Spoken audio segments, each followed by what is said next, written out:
Cette direction remplace ainsi la Commission électorale nationale indépendante qui était chargée d'organiser les élections en Guinée. C'est donc elle qui va organiser les élections et référendums selon le décret du président de la transition. Le parti de l'ancien Premier ministre Cellou Dalein Diallo doute déjà de l'indépendance de cette nouvelle structure. Le ministère de l'administration du territoire normalement devrait organiser seulement que le référendum et à partir de ce moment, un organe consensuel indépendant allait être mis en place, composé d'experts électoraux pour aider la Guinée, n'est-ce pas, à sortir de cette crise multidimensionnelle qui n'a que trop duré. C'est un verrou militaire sur le processus électoral dans notre pays. C'est une façon d'institutionnaliser la fraude, d'autant plus que nous savons le rôle par le passé joué par le département de l'administration du territoire dans l'organisation de la délinquance électorale, la fraude, la falsification, la disparition des procès-verbaux, le bourrage des urnes.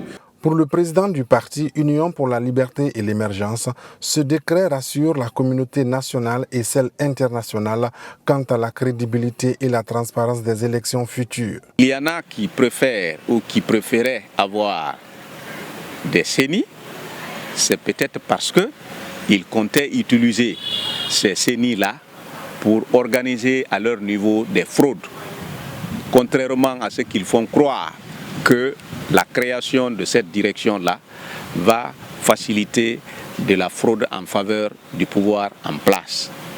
Ce sont eux qui sont habitués aux fraudes en République de Guinée à travers les CENI. La création de la Direction générale des élections vise à corriger les imperfections pendant les élections.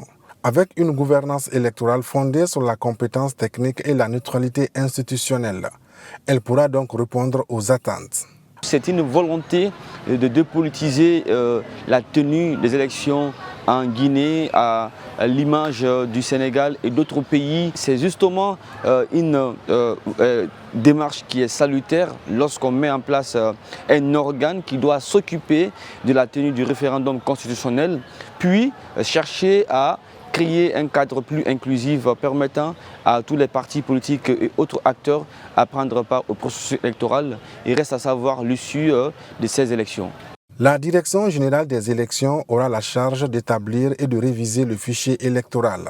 Elle doit également participer à la création et à l'opérationnalisation d'une force spéciale de sécurisation des élections.